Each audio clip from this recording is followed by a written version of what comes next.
Hey everybody, welcome to the Outdoor Line Podcast. Today on the show with me is Bailey Small. Is it Small or Smalls, actually? Small.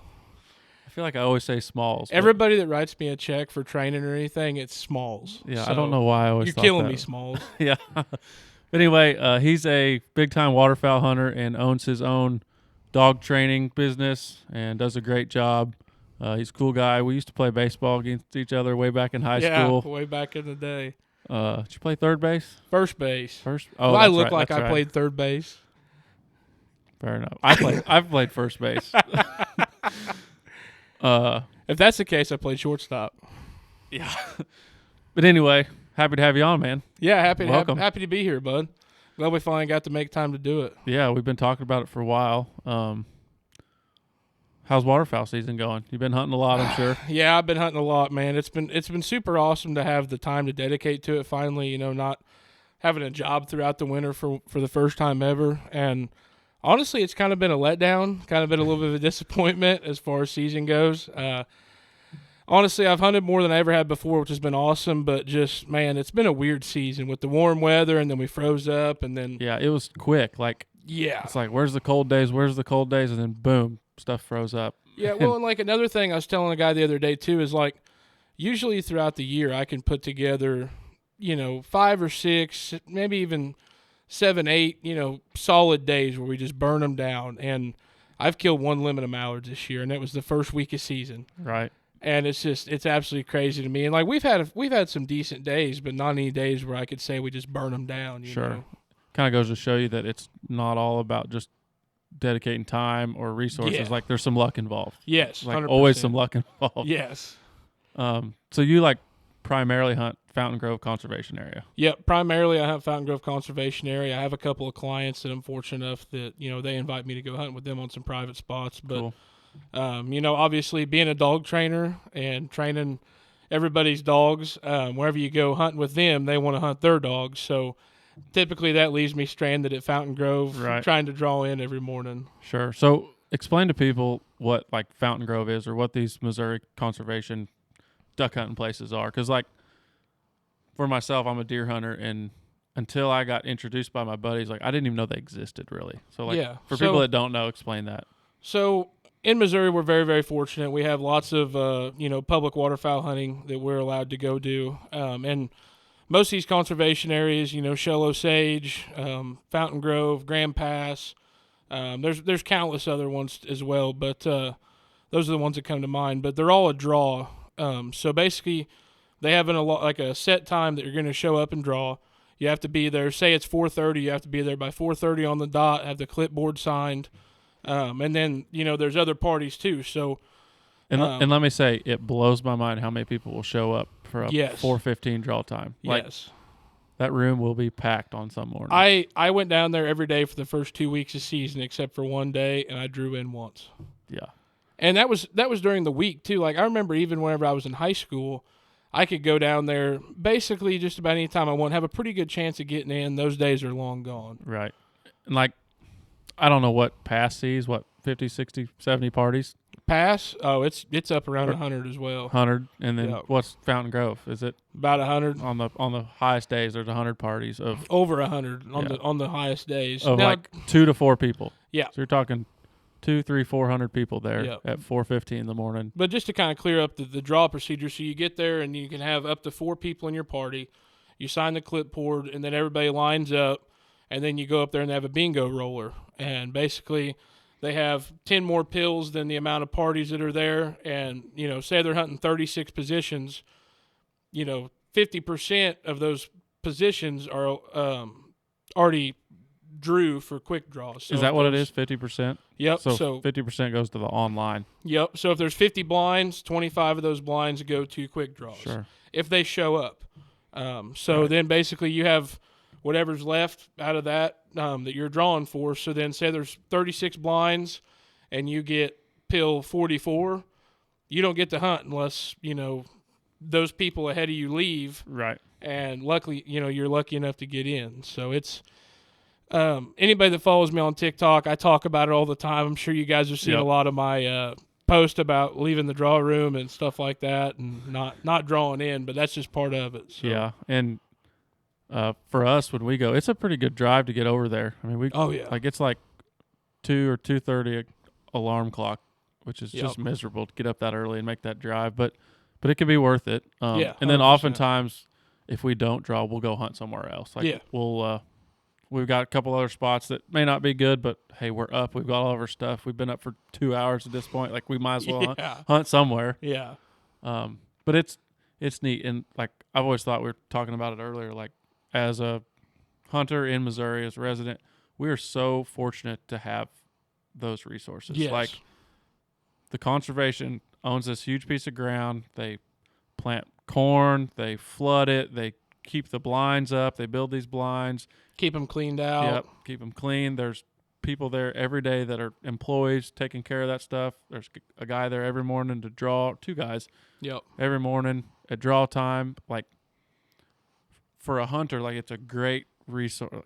Our tax dollars or wherever that money comes from, like, that's a great way to use it to get people out in the field and killing ducks. Like, and like, as much as I do complain about, not drawing in and stuff like that, like, honestly, it's still, I'm still thankful that, like you said, we do have places like that we can go and draw for, because, just like some other states, we could find ourselves sitting on a pond dam hoping that a lone gadwall flies over and makes our season, Yeah, that's, like, it's just, I mean, I wouldn't kill very many ducks at all.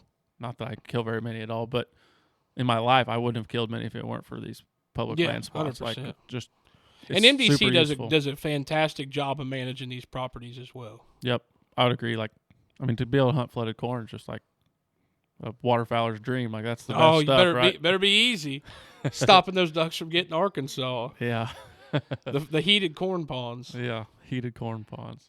But yeah, man, it's fun. We actually got on a really good hunt over there this year. I was did the online reservation. I do it every week. Mm-hmm. Just might get lucky, and last year I never did get one. But this year I checked and I drew pill 8. I was like, oh really? Oh my gosh! What blind you guys hunt? So we end up in a Mac pool. Oh. I told my buddy. I said, for you guys that don't know, the Mac pools are all flooded corn. Yeah, are the walk-ins. corn. You have to be done by 1 o'clock. Yep. So. And the other ones are all blinds that you can hunt all day. Blinds. But I told my buddy, I said, hey man, I drew pill 8. He's like, I'll take off work. I'm like, ain't it crazy how fast somebody's willing to give just up? like that. Like, give up everything to go hunt. Yeah, like, and I was like, man, I probably should too. That'll probably be the best duck hunt we'll have all season. And sure enough, there's 3 of us went. I took off work, and it was good. We actually hunted till 12:30 before we killed that last bird. But looking back at the stats, like, we were one of 2 parties, I think, that limited out that day. Oh, so really? So makes you feel like you're doing something. Yeah. I was like, hey, maybe we knew what we were doing. But it was a good hunt. Like, what's cool, like 10 minutes before shooting light, they were piling in. Yeah. I mean, mallards hovering at like 15 feet in front of us, landing. And then shooting light hits and you're looking around. Shooting light hits is like, boy. Where'd they go? Yeah. I think we did kill one pretty early, and then after that it got a little slow, but it was a good morning. Typically, I hate the Mac tracks just because it's a lot of work getting everything back there. It is a lot of work. You hunted quite a while back there. In my previous adventures in the Mac tracks, I get back there, we hunt for 20 minutes, and then it's like, well, time to pack everything back out. And I'm like, I think I'll call Lifeline. Right. Yeah, some of them lower Mac can be like a mile walk or something like that. That's further than a mile. I think it's like a mile and a half. Yeah, it's miserable. Like, you get hot and sweaty walking in, you get hot and sweaty walking out, and then you're cold while you're hunting. And see, that's not even what bothers me. What bothers me, and maybe it's the boots on my waders, I don't know, but if I do all that walking, I have to like wear hey dudes back there because the backs of my heels, oh my God, dude. Yeah. You want to talk about fire red. Yeah, I get hot walking too, and one of our buddies, he packed his waders and wore just like regular mud boots in, and then when we dropped off in the pool, he put his waders on. And it's probably a good idea, honestly. You always get hot. I learned that lesson the hard way. I got home and I had my lady rubbing Neosporin and wrapping tape around my ankles because I couldn't hardly get my boots on to go to work the next day. But yeah, it was a good hunt though. That's awesome. You've had a couple good hunts this year though. Yeah, I've had some good hunts over there this year. Like I said, nothing real. Which, like I said, I'm very fortunate. I get to hunt a lot, so my slow days, what I'm calling a slow day, could be somebody else's, great Sure. great day, Yep. So I don't want to take that for granted at all. But for me, typically, for me, it's been a slow year, I guess is Right. what I would say. You just got on some geese the other day, though. Yep. Saturday we got on some geese. Got to take my little boy on his first goose hunt during early goose season. Yep. That made my whole season. If I didn't kill another bird after that, Yeah, I remember seeing those pictures. I was like, okay that's cool. with that. Yeah, he was fired up, and it was actually really funny too because he had his own layout blind. He'll be 4 on January 17th, so he had his own layout blind sitting there watching the iPad. Right. And he called them head moans for headphones because I didn't want the gunshots to scare him. And that first goose came in and landed, and we shot it. Dog went and brought it back and everything. We was high-fiving and, first goose of the year, and he didn't even know what happened. And I opened his flaps. He goes, "You got one?" And I said, "Yeah, bud." He goes, "We got one!" And it started yelling. He's like, "Let's go!" And I'm That's like, awesome. "Yeah." He'll be ruined. He'll be He'll be hunting here in a Well, couple that's years. another thing, too. I just got him his first gun, too, for his Perfect. birthday. Got him a 28 gauge, a little single shot. Perfect. Yeah, That'd be a goose he's killer. fired up. And you killed a band the other day. Yep. Come from Manitoba. That was pretty sweet. How old was that bird, or did it say? 2023 is whenever it was banded. Okay. So. Did it say it was banded as like a juvenile or an adult? I forget. I don't remember. I haven't killed enough of them to know. Yeah, how I they don't do remember that. what it said. From Manitoba, it's a long ways. It was to a Missouri. stainless band too. That was the first stainless band I've ever seen killed. So that was pretty cool. That is cool. And you got your dog. Yep, Rip Dog. This is his first season. So far, he's picked up 60 birds, which I would have loved to say was 160. Like I said, it's been a slow year. But that's a lot of good practice, Yeah, a lot of good training time for him. I made a TikTok the other day kind of talking about him because I'm not a very arrogant person. I don't want anybody to ever look at me and think, oh, he's cocky or whatever, Sure. But he is as well-rounded of a dog as I've ever seen in their first year hunting. Right. He's made some incredible retrieves this year that I didn't think could be done. One that I will talk about that was super cool. So we were hunting B6. It was Thanksgiving Day, and my buddy Brock Finney, he shot one, and it was crippled, and it landed like 100 yards out in front of us before it finally went down. Sent him. Brock's like, just call him back. There's no way he's getting that duck. Got all the way almost to it. Duck took off, flying across the pool. Got across the boat lane. At this point, it's 200-plus yards away. Got up in the weeds. And Rip's still after it. Oh, he's still after it. He's a very, very high drive dog. He's too much for most to handle. Right. But he got up in them weeds, and he kind of hunted around for a second. He just sat down and looked at me, waiting for me to give him a cast. Like, "Hey, dude, where's this thing at?" And I'm like, "I can't give you a cast. Your guess is good as mine." And it was funny because he sat there and looked at me for maybe 5 or 6 seconds, and he just turned around and took off and went over the levee. And I don't know how far past the levee he went because I couldn't see him. But Brock, I let him hunt over there for a couple minutes, and Brock's like, "Just call him back. He'll never find it over there in that buck brush." And so I 3-tweeted him, which is his recall whistle, and it wasn't 2 seconds. I seen him come over that levee with that white belly on that Drake Mallard and just dove in the water and come back. And I'm like, No kidding.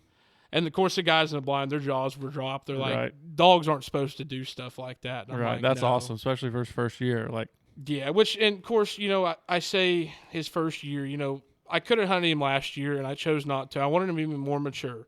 right. I wanted to have hand signals for the most way done. I wanted him to be, taking cast really well, being successful. He was wrapping up on pattern blinds whenever duck season came. So he's had consistent training every day for 7 months before we went duck hunting for the first time. So. Right. You put that kind of time and effort in, you hope it's going to be good, but then whenever you take them hunting, that's where the instincts kind of come out. Mm-hmm. You And get you to really- see what you really are working with here. Yeah. You really get to see them turn it on. Sure. So, Yep. That's awesome. So I actually took my dog hunting the other day, and she Yeah, made I her seen first that. retrieve. So she's a 1.5-year-old female, timber. good looking female, by the way. And yeah, I like how she looks. I do She's too. probably a little thicker than some people Got that like. blocky head, though. Yeah, I she's like got a that. blocky head, and some people call her fat. I don't think she's fat yet, but she's probably on her way. But I got her to shed hunt with, actually. Like, I'm a deer hunter. I like shed hunting. I remember and, whenever you first got her, we talked about that. Yep. Yeah. And she picked up some sheds last spring, as she was a year old, right? Proud dog dad moment. Oh yeah, she was actually like 10 months old, and took her to Colorado. She picked up some elk sheds, and That's around here awesome. picked up some whitetail sheds, and we got some work to do. And I just need to get some more time out in the field. Yeah. Just do some more. But also worked with her waterfowl wise last year. Never did take her hunting. I didn't want to ruin a hunt. There's nothing worse than hunting with a guy whose dog's no good and like annoying. And a dog can make it be the best hunt of your life or the worst hunt of your life. That's right. And I've been around some dogs. It's just like, I'd rather that dog not be here. You'd rather just go pick it up yourself. Yes. Yeah. And like, I'll be the dog. I'll wait out there and get it instead of yelling at this dog all morning. But anyway, I didn't feel like I wanted to ruin a hunt for anybody yet. Well, I had the opportunity to go hunting by myself the other day, and I'm like, you know what? I'm going to take my dog. And she did really good. Like, one of my main things was getting her to stay. Like, I've had a few labs, or my dad has, and we've never trained him, but like getting a dog to just stay in one spot and not break or whatever, like, that takes some training, right? And so I was happy to see that she stayed in her dog blind really well. And I shot a bird and actually landed back behind us in the water.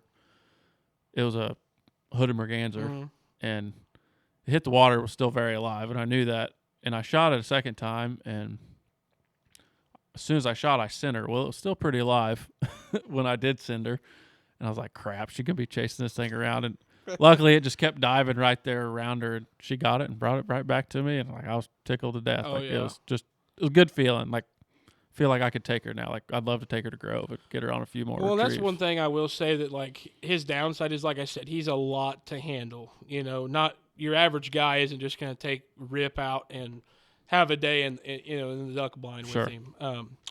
I have to run him out of a certain dog blind, the Dakota dog blind. It's got a door on the front. I pull a cord and it releases him because he won't break, but he'll creep 3 or 4 feet. And sometimes you get them to splash right in front of the blind whenever you shoot them and they fall.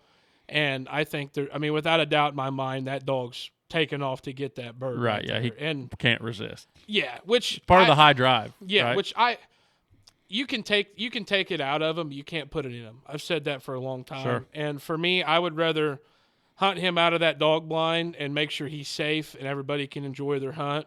And he can still mark everything really well. I highly recommend that dog blind. But I would rather do it that way than have to worry or have him creep and flare some birds or something. Right. Plus, another thing, too, we can fix it in the spring.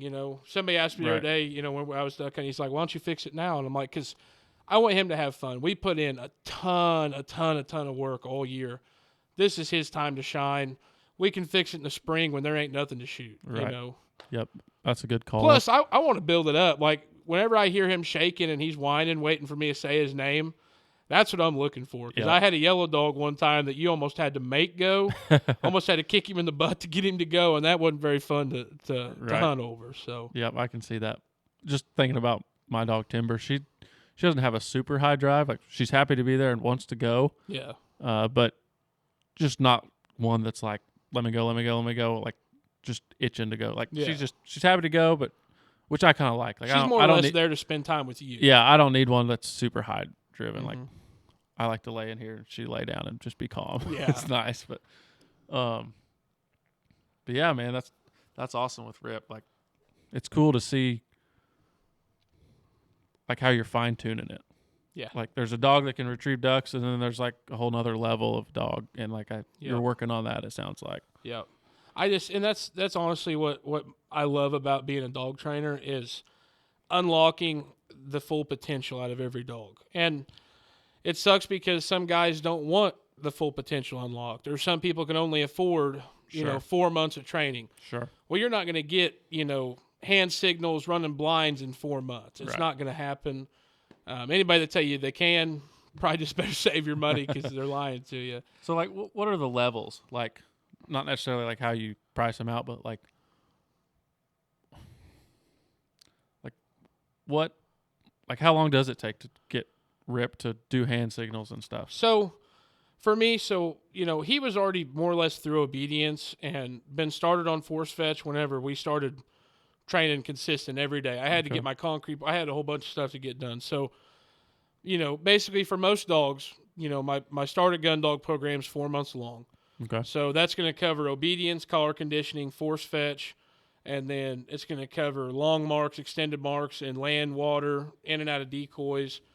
And more or less, my big thing is I want them to be, like I said, shaking at the line. Sure. I'm holding them back, got my feet planted, Right. That's what I want. And then we start to steady them up, get them steady to gunfire. And then, that last month, that 4th month, we're doing all sorts of different hunting training. I want to put that dog in as many different situations. Sometimes that might be I'll throw a dummy and shoot it over here. My bird boy will shoot one back behind me. And just to try to mess them up. Right. Because that's how I fix the mistakes, you Sure. know. So then from there we go into hand signals. So, he had that first 3 months. And instead of going straight into hunting training, we started on the hand signals because I had 2 other dogs I was doing finish work at the same time. So it was easier to run them all in the same setups. Right. Save me some time. Sure. But he had, I'm going to say about 4 months, 3 months to 4 months of consistent everyday finish work, hand signals, which it all starts, it's a process. You have force to pile, then you have your left backs, right backs, leftovers, right overs. Yeah, I don't even know all that stuff. Yeah. That's and then, cool. Yeah, and you're doing it all at a distance. You're just building momentum, and in the heat of the summer when it's 105 in the shade and you're trying to get a dog to run to a pile out to 100 yards away and they're just putting in reps. It's exhausting. Yeah, I bet. It'd make for a long day. Huh. But yeah, there's more to this than I know. I've not been around dog training that much. I've seen some really good dogs hunt, but well, it's funny because people ask me all the time, like, I can't believe people pay you that much money to get a dog to go get a duck and bring it back. I'm like, if only it was getting that dog to go get a duck and bring it back. It's not that simple. There's obviously way more to it. And and I'm a perfectionist. I want them to do it as clean, as efficient, as perfect. Sure. Straight line there, straight line back, side finish, sit down, look straight ahead, hold the duck. Yeah. I'm going to take the duck. You're going to shake off and you're going to lock in again. And we're going to go again. Yeah, you're not describing my dog at all. But that's okay. Well, you also got to think, it took me a lot of time to be able to figure that stuff out. I'm sure. Yeah, absolutely. Like, how did you learn? Like, just working with your own dogs? It's kind of a funny story. My wife brought home a puppy out of a farm litter. It was Macy. And my logo, it's Small Kennels, Macy's Legacy. Okay. Where Macy's Legacy comes from, Macy was the first dog I ever had. She was a little black female, about 50 pounds. And my wife brought her home one day because she knew I always wanted a black lab. And so here I am. She's in college. I'm working at Brookfield Fab, making $15 an hour. Got our first house. Got vehicle payments. Ain't got a dime to our names. I mean, just ain't got a pot to piss. Getting by. Just getting by. And she brings home this puppy, and I fall in love. Well, at that time, I wasn't even duck hunting because I couldn't afford to go. And so at that point, I was like, well, I can't just have this dog laying around. Like, I got to do something with it. So I started reading books, watching YouTube videos, asking for help from anybody I knew that had ever had a dog. And it exploded. I got to take her hunting her first year. She ended up passing away that season. And, man, she slept on my chest every night, went everywhere I went. Kind of, like we've talked before about that unbreakable bond. Mm-hmm, whenever she passed away, dude, I had nightmares for months. I bet, yeah. It just shattered my heart. That's actually why I own a male now, because he's my best friend. He goes everywhere I go. We're buddies. He's everything I've ever wanted more. But we just don't have that quite that deep a connection. I love him, but we're not in love. Right. He wants. Does that make sense? Yeah, that does. I understand. He wants to work for me. He wants to do everything with me. He sleeps in bed with me almost every night. Like, we have that same connection, but like, I'm not in love with him the way I was with her. Like, sure. I would have got hit by a car and died to keep Macy alive. Right. I would do the same for Rip too, but she was just my girl. I can see that. Yeah, like. She got me through. Rip's like your bro. Like yeah. Your best buddy. Yeah. That's another thing too. Like, she got me through some of the worst days of my life. Like, working at Fab, didn't have no money. Sure. Like, just the tough behind times. on bills, hated my job, didn't know what I wanted to do with my life. Like, right. She was there for you. Me and my wife were getting ready to get married. Like, just all the stress, And I'd come home to her, and she just it was like she literally knew when I had a bad day. Right. Because she'd come up and she'd lay on my lap, and she'd just look at me with them big soft eyes, and just fall apart, And at that, she made me feel safe in a sense. Made me feel like it was okay. Right. As long as I can come home to you tomorrow, I'm okay. Because there was a lot of days I contemplated, if I get in a wreck on my way to work, I don't have to go. Right. You know. And I will say, you know, like that's something that, you know, doesn't get talked about enough. You know, for anybody that's going through it or having a tough time, like a dog will save your life. That's very true. I don't know how many days I've had, not to get depressing or anything, I don't know how many days I've had that I've sit there and thought, if it wasn't for this damn dog, this would be my last. Right. I've had enough. The dogs can get you through a lot. They're always there for you. 100%. And always happy to see you. Yep. And they'll never leave. Yep. They don't back talk. They're never late having supper done.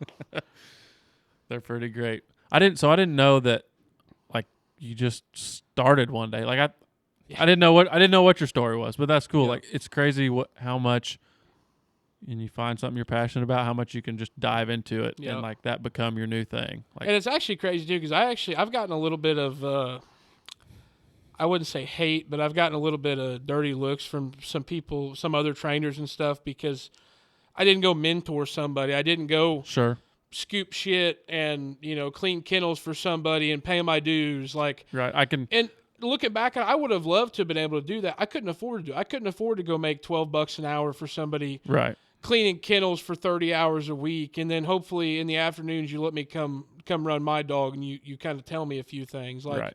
But I think you've proven yourself. I sure hope, man. Like you've got a dog that's obviously doing excellent, and you've got some happy clients as well. Yeah, like I've put out a lot of, and like that's the big thing with doing this full time now is I can put every ounce of energy, every ounce of daylight into it, and I've put out some really good dogs in the past, but nothing like what I'm putting out now. The dogs I sent home this year are the best dogs I've ever put out. That's good. And happy clients, everybody's reporting back. Every dog that left my kennels picked up ducks this year. Yeah, that's great. Like I know a few of your clients. I'm kind of buddies with them, and I've heard good things. So like, that's really cool. Like, I mean, that proves it right there. Like, you know what you're doing, and you're only going to improve. I'm sure. Like you're early on in your career, but I mean, I'm on year 5, dude. Like, I can't even imagine what's going to be like. You know, in 10 years, you know, 20 years. Absolutely, and you've got it set up so you take dogs in the spring, right? Yep. You just train in the off season. Yep. And this year it's going to be a little different. So I have start dates in March and July. Okay. I might have 1 or 2 spots available for March. They're filling up fast. This year's been crazy, dude. And I think a lot of it has to do with because I put out so many good dogs last year, and I think TikTok's helped a lot too. I've been very active on TikTok, but I've booked 7 or 8 dogs, maybe even 9 in the last 3 weeks to a month. Good deal. And it's just been crazy. I used to book them right before it was time to get going, like almost getting nervous, like, am I going to have enough? Like, what's going on? And then they'd start showing up. But that was another thing that was crazy about last year too, dude. Like, whenever I announced I was going to quit my job, I knew I was going to quit in January. Whenever I announced it in March, I think I had 5 dogs scheduled for training. And I'm like, I got to make it happen in 4 months with these 5 dogs. I can afford to live through here. You know, after these 5 are done, there's got to be more. I'm back to square one. I'm pushing carts at Walmart. And then by the end of that first month and a half, I had 12 kennels. All 12 were full. Good deal. And I was shaking my head going, I don't know what. That's awesome, though. But I think that's how life's supposed to be. Absolutely. You know, you got to put in a little bit of time and I keep seeing this thing that says bite off more than you can chew and figure out how to chew it. And like that it's kind of a story like that. I'm not going to complain about my plate being full when my goal was to eat. Absolutely. That's a good one too. I eat it up too, dude. I love it. Like whenever I have all the pressure in the world on me, when I feel like I got 1,000,000 pounds on my shoulders, for me that's whenever I perform the best. Right. My wife gets stressed out about little stuff all the time, whether it be money or car troubles, whatever it is. I look at her, I'm like, I told God last night to put more on my plate. Give me more, you know. Let me show you Getting I can bored handle. down there. I wouldn't say bored, but like let me show you I can handle more. Absolutely. Let me show you I deserve the life I'm seeking. Sure. You know. Absolutely. And so you've got it set up where you give all your dogs back right before hunting season, and then you just get to hunt. Yep. Well, right now, I have, you know, a little insight. My first couple of months of dogs this year, I'm going to start getting a building put up, get my down payment finished out, get a building put up so that hopefully next winter, whether it be boarding, a little bit of training, I don't want to take a whole lot of gun dogs in the winter just because I can't do anything in the water. Right. Yep. But it'll be a way I can do some boarding. I can do, obedience dogs for house pets, stuff like that, and still keep some money coming in because this winter it worked out okay because I don't have a whole lot of bills. Almost everything I have is paid off. I got a boat payment I got to make every month, and that's it. Priorities. Yeah, so, it don't take much for me to live right now, but with kids and life evolving, and I can't There's just never enough. Yeah, money. I can't keep driving the hunting rig forever. I'm gonna have to find a better pickup. Life evolves. You can't do it forever, but Sure. I'll still be hunting 60 days next year. It'll just probably be a little different. Yep. That's good though, man. It's so cool to be able to spend a lot of time outdoors. Yes. For me, the more I hunt and the more hunting trips I go on, or the more I take a day off to go duck hunting, I'm just man, I don't want to work. Yeah. I want to do this. It's my passion. I love being outdoors. Well, I think you grew up kind of like I did. The outdoors was kind of your safe space. Oh yeah, absolutely. From the time I was old enough to walk, I was in the woods, whether it be with my grandpa, my cousin, my uncle. And I hear you. It's all I knew. Yeah. Like deer hunting's work. My dad and I put in a lot of work, whether it be food plots or deer stands or running cameras. Seems like there's always something. I got an old tractor that I use. Well, it breaks down all the time. It just works. Yeah. Or my brush hog breaks, or whatever it may be, and it's just work. But it's all I know. Watch my dad do it. That's what I'm supposed to do, right? It's just put in this work because I love to deer hunt and I'm passionate about land management and stuff like that. And I think a lot of people are the same way. Just it's what they grew up doing, and that's naturally what they love. Well, it's crazy. That's how my dreams have transitioned in the last couple of years. Used to be I thought I wanted to, live an extravagant life, or I'm chasing these fancy things. And now, dude, I could give a shit less. Right now, my goal is I want to find, 20 acres that I can buy, and I can get my payment to where I can handle it, and then I can just grow. Sure. Maybe that land gets some equity in it, and it allows me to buy the 20 acres that's beside it, or right. And grow it, because that's one thing that I wasn't blessed with, and maybe you were. Some people are. My grandparents sold our ground whenever I was 13 years old. So my chance of ever owning ground, having ground to go do stuff on, that's why I do everything public. That's why I don't deer hunt. Right.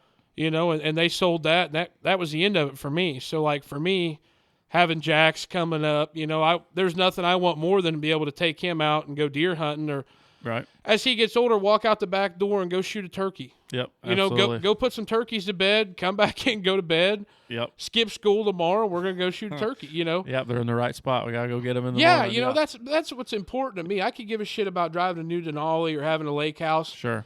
I want to have 100 acres someday that is mine. No one can take it from me. And then my little boy now, or down the road, my future children, they don't have to sacrifice and do all the stuff I had to do to get it. Right. They have it. All they have to do is keep it. And that's something that a lot of people don't talk about too, is the resources that come from land. You can make an income off of it. You can hunt it. You can fish it. You can trap it. Absolutely. Land's a good investment. And it's something that if you get it and you figure out a way to keep it, every generation ahead of you can utilize that land. Absolutely. And it's just, in my mind, it's the only investment that makes sense to me. Yep. I agree. I've been fortunate. My dad has recognized that land's important, and he's got a couple pieces, and I've grown up my whole life hunting turkeys, bass fishing, and hunting deer on them, and mushroom hunting, shed hunting, all just so many activities can come from a piece of ground. It's awesome. Yeah, but it's cool that you appreciate it. Oh, absolutely, yeah. 20 years from now, whenever times get a little tough or you're a little short on cash, the first thing you're not going to do is go, or your parents aren't going to pass someday. God, right. I hope they don't. I'm not going to cash out. I'm not going to be they're not going to pass away, and a week later there's going to be a realtor sign on the front. Right. Absolutely. Do everything I can to keep that. And then everything your dad did to earn that ground, all the blood, sweat, and tears, the hours he worked, he didn't want to work, goes down the drain. Yep. Yeah. And then you have enough money to go on a couple trips.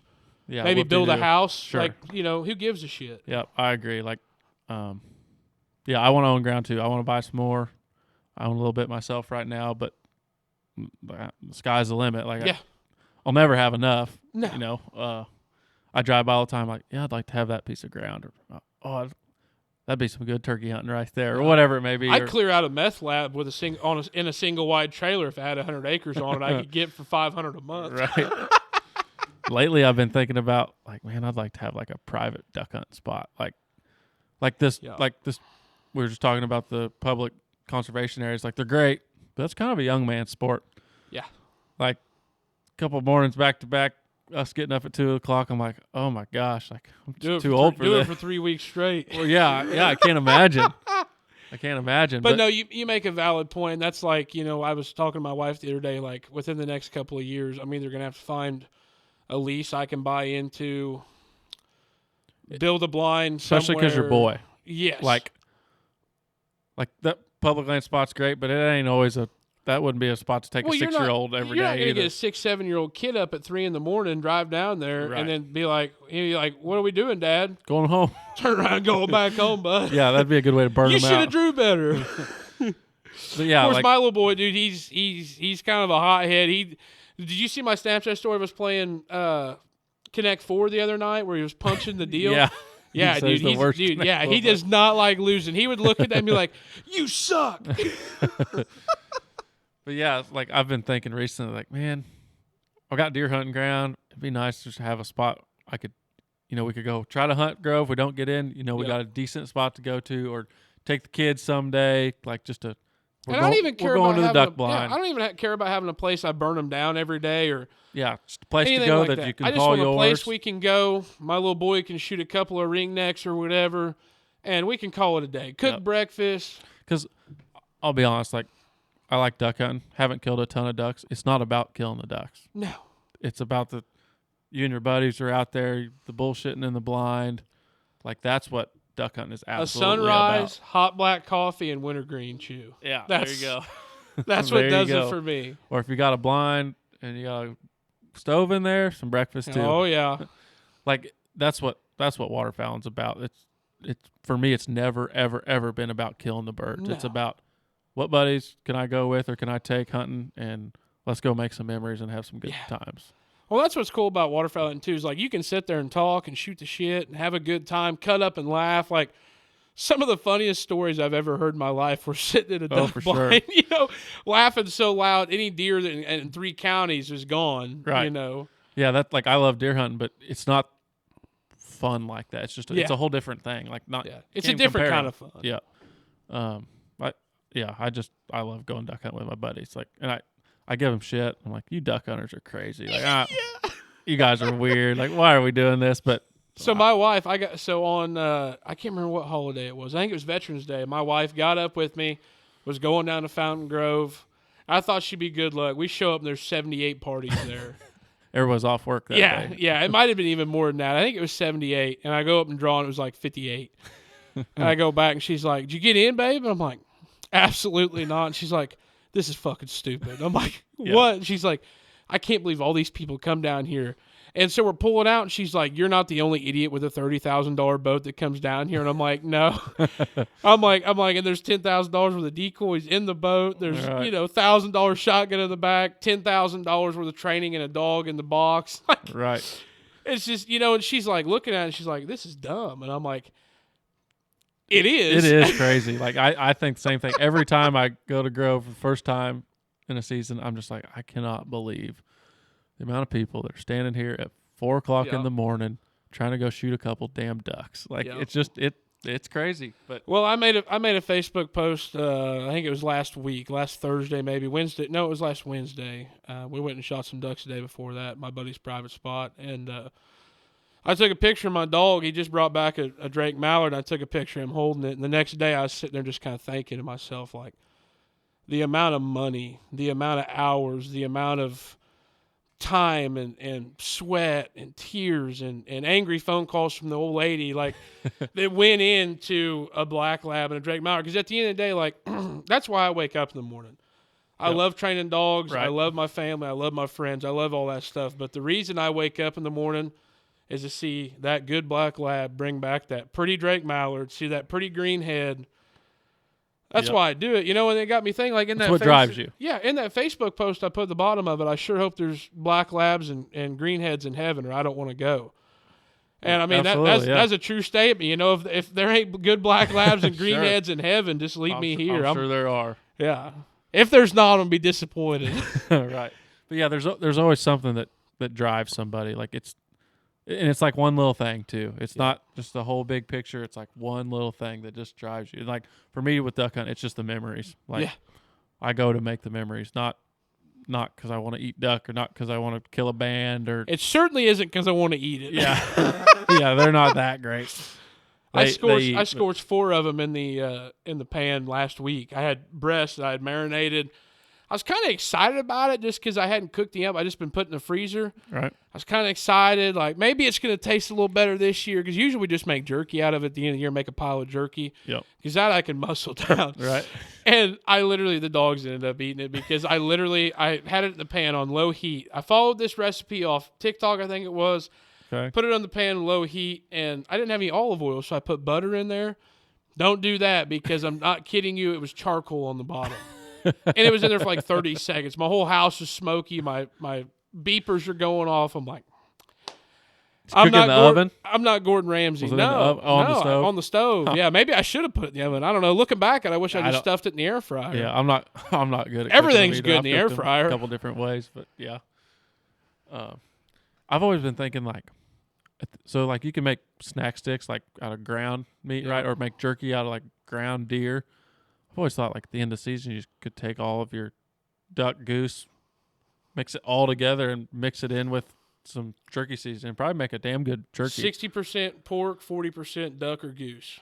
Yeah, that'd probably work. I'm thinking all duck and goose. Just I mean, it'd be like all deer, right? Give me a bag and I'll feed it to the dog. See how they like it. They probably love it. Oh, I guarantee it. Did you see all the hate that I got on that video repeating that piece of pizza? I did. I thought that was hilarious. Yeah. My question was, you just let him sauce down right on the seat? Oh, yeah. I don't. Dude, like I said, hunting rig, bud. I don't care. Like, yeah, I was reading the comments and I'm like, gosh dang, that pizza's just getting all over the seat. Like, that'd drive me crazy. But yeah, if it's just the old hunting rig. Well, it's like I have a blue heeler I'm doing some obedience training with right now, and they were over at the house the other day, and I was telling them, somebody come over one day and like, I can't believe you just let your dog get on the couch or do this or do that or roll around your back seat. And I'm like, dude, like, if you know how much money that dog makes me every year, like, right. He pays for this truck. He pays for the furniture in this house. Like, sure. He could do whatever the hell he wants. This is your house, bud. Enjoy it. The other day when I was hunting, my hunting rig broke down at the moment. So I was in my good truck, which I keep pretty clean, and we were hunting, and timber was cold. It was 19 degrees. Yeah. She'd been in the water. It had some ice growing on her, and I was cold. She was cold. I'm like, all right, let's go to the truck. I got in the truck, started it, and I went to pick up the decoys, and I left her in the back seat warming up, and I get in there, and she's just curled up sleeping. I'm like, you got to be kidding me. Must be nice. I was out here in the cold, and you're in here warming up. Yeah, we got home from hunting that day. We shot those geese. I shot that band. We got home, and I laid him. He was laying on the couch, and I grabbed a blanket and covered him up and sat down in the chair, and I was just looking at him, and I'm like, you got it made, bud. Like, Yeah. I appreciate you going out. Because he was a solid sheet ice. It was the same day you went, Timber got her first duck. Yep, that was. And, he made 12 retrieves in and out of that cold water. Right. And What's your thought on? So I've always heard people say like you can't make a good hunting dog, like also a house dog. So and like I don't agree. I'm sure there are some cases where your inside house pet doesn't make a good hunting dog, but this is obviously proof that it can work. This is my personal opinion. A dog is what you make it. So obviously genetics, bloodline, all that stuff comes into play. That's a big part of it. But for me, the compassion, the trust, the commitment you show to them, that's what matters. So for me, like, obviously it's what I do for a living. So my dog's with me 24/7, 365. Right. But if at the end of the day I kept him in a kennel and I didn't bring him home, and we did that every day, and all I did was get him out, train him for 30 minutes and stuff him back in, is he really going to trust me? Is he, whenever he's out there 250 yards away and I whistle him and I give him a ride over cast, is he really going to trust that where I'm directing him he's supposed to go? Right. Some dogs will, yeah. But for me, it's like, not only do I want that bond, but whenever I tell him to do something, I want him to do it not only because he's supposed to, that's what he's been trained to, but because he trusts me. Right. Like I said, he's an incredible dog. He sleeps in bed with me almost every night. That's my opinion on it. You know, everybody's going to have their own opinion. Everybody's going to, you know, some people are, that dog ain't getting on the couch. That dog ain't coming in the house, this, that, or the other. My dog's about as high drive as I've seen, and when he comes in the house, when he comes in the house, he gets a little wild at times, but once I look at him, like, hey, let's calm down, bud. He's like, all right, Dad, sorry. Yeah, I don't let mine in the house, but I let her in the man cave. She likes hanging out here. The other day, it was that real cold day, like Sunday, I guess it was real cold. I let her in here for a couple hours, and I was in the house doing something, and I come out here, and she's asleep on a couch. I'm like, you're so spoiled. She's not supposed to be on a couch, but we're in the man cave. It's okay. Yeah. Well, that's the thing, too. Some of the best trainers in the country, their dogs sleep in the house. And I've heard that on podcasts, YouTube videos, and that's coming from some of the best, you know, field trial pros in the country. So if they're cool with it and it works for them, it's, you know, it's got to work for me. And honestly, I've even tested it. My last yellow dog, I kept him in a kennel. He was a kennel dog all of his life until now. He lays around, does nothing all day. But he was an okay dog. He would have been an okay dog for, I would compare him almost kind of like Timber, like maybe not even as good as Timber, but like doesn't mind going. Timber's not great. Don't talk her up. Well, no, but my thing is like he would have never gotten that cold water Saturday. Oh, gotcha. He didn't like the real cold water. He kind of had a shorter coat on him. Gotcha. And he wasn't real well bred. It was kind of a get-me-by dog. Right. And but like I said, he just, you know, he was a kennel dog. I thought maybe that was a better go-around because I didn't want to get attached to him like I did Macy. And he would have been an okay dog for an older gentleman or somebody that wasn't all about speed and flashy and stuff like that. But he...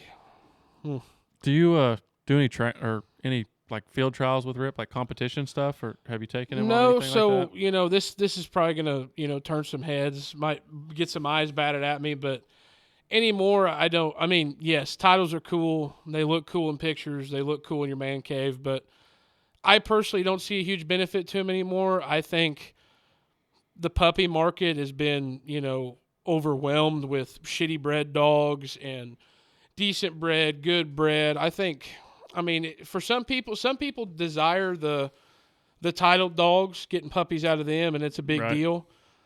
It's a money thing. Yeah, most guys don't care anymore. And at least the guys I train for, none of them care about titles. They just want a good meat dog.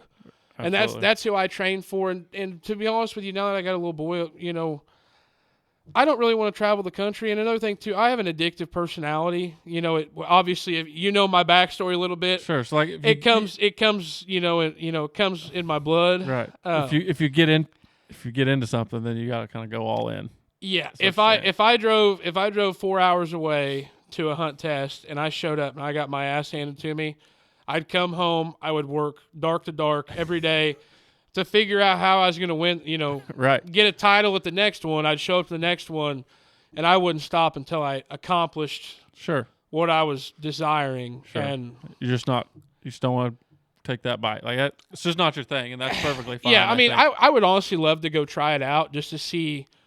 I mean, obviously, a title is a title. I mean, you can watch videos and figure out how they're trained. I have a buddy that I go train with all the time that runs a lot of hunt tests, and my dogs do fine with it. But to travel the country and not get any money benefit from it, it's just not. Yeah, I can see that. I'd rather stay at home and train meat dogs. I guess that's how I'll put it. Yep, I don't blame you. And just, I think you appeal to a lot of people by doing that too. Like, I agree. Like, if I was going to send Timber to you, I'm not going to say, I want a dog that's going to win a competition. No, I want a dog that's going to go get ducks. Yeah, like and that's what what people are after. Yeah, that's what most of the guys I do stuff for care about, you know, and I've never had anybody come to of course, you know, this last year I really blew up, I guess what I would say. And I have yet to have somebody reach out to me and say, hey, man, can you run my dog in a hunt test? Right. Or, you know, I've never even had anybody be like, hey, do you think my dog would do good in a hunt test? Right. Doesn't matter to them. Whenever they come pick them up or whenever they come see them in training, they go, is this dog going to go pick up my ducks? Yes, sir, it is. Is he going to go pick up my geese? Yes, sir, it is. That's awesome. You did a great job. You know, It ain't about the title. And in my opinion, I haven't been around a lot of field trial or hunt test dogs. My dog actually comes from hunt test bloodlines. I've been around some hunt test dogs, not a lot, but I've heard from a lot of people those field trial dogs don't make great duck dogs. I can see that. Some of them do. There's a lot of them that do both. But it's not a direct translation. Yeah. I've had some people tell me that, if you're not giving them a direct cast, you're not putting them right on it, they're not going to figure it out. Opposed to where, like, that duck that went over the levee that day. Rip did it on his own. He looked at me for a second like, hey, bud, where am I going? And I'm like, I don't know. And then he just took off and went and hunted. Yep. Situations like that. Sure. That is a cool story, too. Like, that's awesome. It was like my Super Bowl. I ain't even gonna lie to you. I wish somebody would have got it on video. Brock got it on the video whenever he was bringing it up. Need a GoPro, man. I was pounding my fist. I was like, let's fucking go. Like, I can imagine. Like, that's how good that feels. All your buddies seeing it too, and just like that's why you do it. Exactly. That's like I train by myself all day, every day, unless my bird boy's there, which he was there for 2 months this summer. He'll be here all year this year, or next year. But every cool thing that I've ever seen a dog do, for the most part, has been with my eyes and my eyes only. Right. And it's like, what the heck? Yeah. Well, that's cool, man. You've got a cool story. Like, just like we said, biting off wearing chew and figuring it out, and it seems to be going good. You had that little party this fall, like, dude, that was a big success. That was cool. So we had a blast. Yeah. I'm glad you guys were able to make it. Yeah, we went and played cornhole and got our butts kicked. We're gonna do it again. Absolutely. Yep. Heck yeah. Yeah, it was fun. Like, we didn't know what to expect. I'm like, hey man, let's go support Bailey. Like, he's doing some cool stuff with this, and I was glad we could get over there to it. Well, and it's definitely, I guess the coolest part about all this, because honestly, dude, like, and I'll tell you a little bit on this too, like, whenever I quit my job, whenever I put my 2 weeks in, I seen a video on TikTok, and it just kind of inspired me a little bit, I guess. There was this guy, I don't even know who he was, but he said, put your head down for 6 months. Don't look up. Don't look for pats on the back. Don't look for reassurance. Just put your head down for 6 months. Do everything in your power to become exactly what you want to be and who you want to be. And so my last day at MoDOT, I woke up that next morning, started putting kennels together, and it's kind of what I did, and I quit drinking. I quit going out and doing. I wouldn't say I was ever like a huge party animal, but I definitely. You're down for a good time. I definitely had a lot of fun back in the day, and it wasn't necessarily that I had to give all that up. Or I'm not saying you have to give all those things up to be successful, but for me it was like, I'm putting my head down. I'm not going anywhere. I'm not talking to anybody. I'm going to grind for 6 months, and I'm going to make this thing work. Right. And, dude, literally in 6 months' time, it was right at 6 months whenever we had the preseason bash party. Okay. And that was the first day I really kind of like looked up. I seen everybody there, and I'm like, dude, what have I done? Yeah, it was a good turnout. Then I wrote that speech. Were you there for the speech at the end of the night? Kinda? Yeah. Yep. And I wrote that speech, dude, and I was sitting there thinking about it. I'm like, dude, I'm not supposed to be here. This isn't supposed to be me. Like, it sounds kind of dumb. I hate to try to get emotional on you or anything, but like, I was a dumb fat kid in high school. No, you're no. I guess what I'm saying is like, my parents were both drug addicts. I never had anything handed to me. I never was set up with anything. Sure. You were supposed to fail. I was supposed to fail. My whole life was set up statistically. I was supposed to fail. I was supposed to be a loser. Right. And here I am. I'm looking around. At one point, my father-in-law counted 150 people there at one time. And I'm looking around at it, and I'm like, dude, like, I haven't won. I'm not where I want to be at yet. Sure. But, like, to look around and see, to see that many people show up for me and to support me, it was like, dude, this is crazy. And like, now, dude, like, okay, going into Fountain Grove, and I look around in the mornings, I see 20 or 30 people wearing my Small Kennels hats. Yep, that's a good feeling. Dude, it makes my heart feel full. Yep. It's just.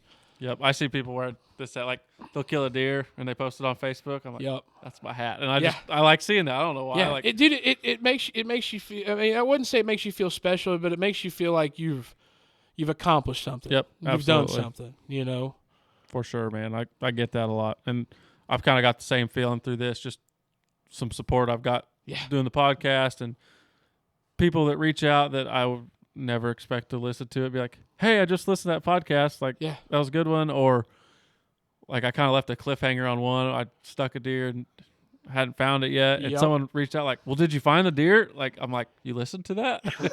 They're like, "Yeah, I've listened to them all." I'm like, "Oh, well, thanks. Like, that's so cool. Like, I appreciate it a lot." Well, and just like last Friday, I went down to Higbee and talked to some kids at the school. This Friday, I'm going to New Camry to talk to kids at the school. And like I said earlier, dude, I wasn't supposed to be doing that stuff. Like, I wasn't supposed to be talking to kids about my journey and starting a business and showing them, or telling them about the different opportunities that life, presents. Right. And, like I said, I put my head down one day and I'm like, this is what I'm going to do for 6 months. And now this is my second podcast. Friday I've talked to two different groups of kids at two different schools. Yep. Like, not trying to be arrogant. There's no arrogant bone in my body when I say that. It's just, it's super cool to me to think that, like, that one little TikTok video I watched that day changed things. Yeah, it changed things. Absolutely. And that's good for you, dude. Like, I appreciate absolutely good for you. Yeah. Like I said, we used to play other than baseball in high school, and after that, I didn't know where you went. It's funny, you run back into people that you see, and next thing I know, you're a dog trainer and killing ducks. But you know how we ran back into each other? Hunting. Yeah, absolutely. Hunting. We're awesome together.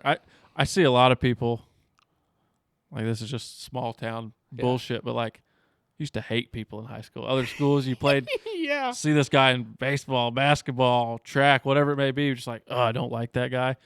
But then you see him like kill a big buck and you like him on Facebook. You're like, heck yeah, good for you, dude. Like, it's funny how life brings you back together some way, and now you're buddies. Like 100%. Like, there's a lot of guys that I could run into that I could say I didn't like in high school, just through sports, and now they hunt and we talk about deer hunting or whatever. Yeah. And I'm like happy to see them.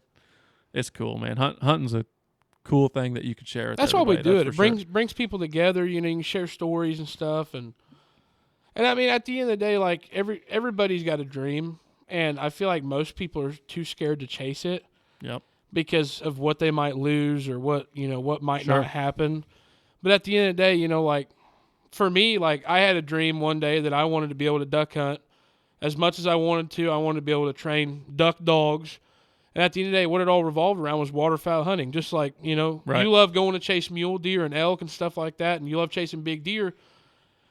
You work a job to where you still work a lot of hours, but I got time. I would say 90% of the reason that you work the job you do and put in those hours so you can afford to go on those trips, and you can afford to go chase mule deer. Absolutely. I just got to figure out how I can make the money and not have to work. Yeah. It's an expensive hobby, but it's either work a lesser job and chase whitetails, or put in the time, put in the hours, and go do some travel. Go do some badass trips. Yep. Make some memories and do some things that no one else will ever get to see. That's kind of like, that's something that drives me, is like, you're from a small town and, you're stuck in a rut, but like, man, I want to do something. Yeah. And not that I'm doing anything big. Like, sure, we got a little podcast and I could talk with my buddies about hunting, but like, it was in college. I went on my first out-of-state hunting trip and like fell in love with it. Like, all my hunting buddies who've killed lots of big whitetails, like, they watch mule deer hunting on TV. Yeah. And they're like, oh, that'd be so fun. Like, man, go do it. Yeah. Like, that's just it. Like, you just said it right there. I'm not doing anything big or whatever. It's just a small podcast. But dude, if you think about it, not very many people can say they have a podcast, for one. And for two, dude, like, I'm serious when I say this, Luke. Like, you going out and going, mule deer hunting and stuff like that, like, to you it may not seem like that big of a deal, but there's somebody that's their dream. Oh yeah, I know. And it was my dream when I was little. They might be saving up money for 5 years, and they finally draw that tag, and they're like, man, I finally get to go. Sure. So you may not think you're doing big things, but dude, like, to somebody from the outside looking in, I think you're doing big things. Well, I think you're doing great like, things. The younger me would be proud of. I can't tell you how many hunting shows I've watched on the Outdoor Channel when I was a kid, and just thought, I'll never get to go shoot a big mule deer, or never get to go chase elk or whatever, and I'm doing it. Screw it.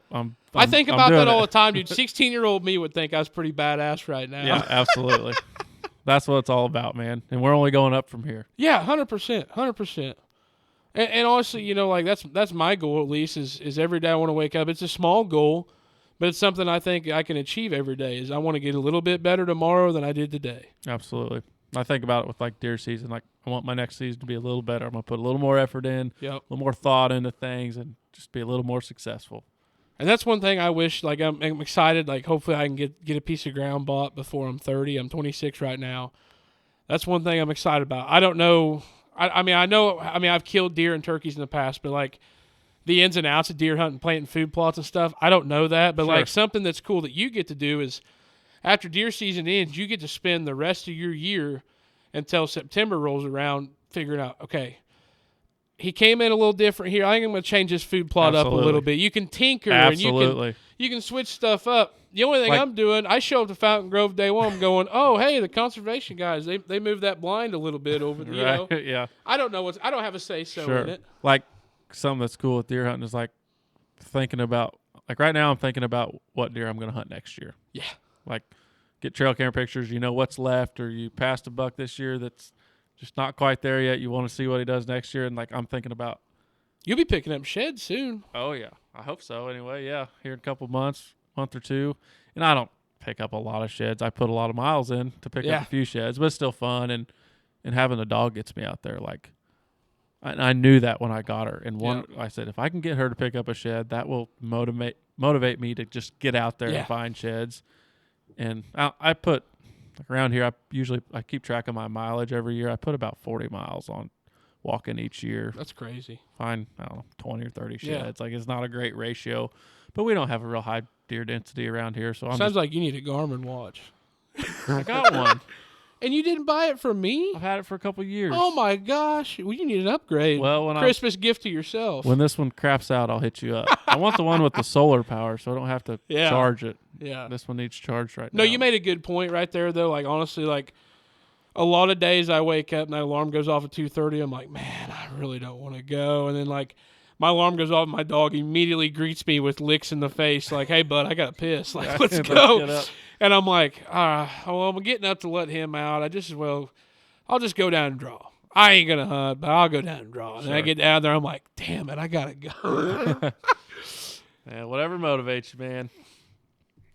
Well, listen, it's been good having you on. Yeah, dude, it's been a blast. I appreciate you being here. We'll have to do it again. Yeah, for sure. Get into some more dog training or something, talk, whatever it is. Yeah. So I tell you what would be really cool too is get me on later this, middle of the summer or something, whenever I have a bunch of dogs in training. Sure, absolutely, that's a good idea. Yeah, we can kind of talk about the different dogs I have and kind of who's doing what. Maybe you'll have a buddy down there I can talk his dog up or something. Yeah, that'd be great, man. Well, I appreciate it.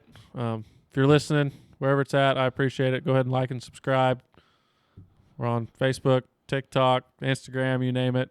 Bailey's got a big TikTok. What's your handle? Small Kennels? Bailey Small 42, I think is what it is. My Facebook's Small Kennels LLC. Okay. We have an Instagram too. I don't do a lot on the Instagram stuff, but Facebook's a pretty big deal. I post a lot of good stuff on Facebook. Like I said earlier, if you guys are interested in inquiring about training, I have some availability for March. Booking up fast. I have availability for July start date. Basic gun dog programs, 4 months, $800 a month. That covers your dog food. But yeah, I just want to say thanks a lot to Luke and Outdoor Line for having us on tonight. Had a blast. I appreciate it, man. Getting to shoot the shit and have a good time. Oh, yeah, it's a good time. We'll have to do it again. For sure. All right. Thanks, everybody. See you next time.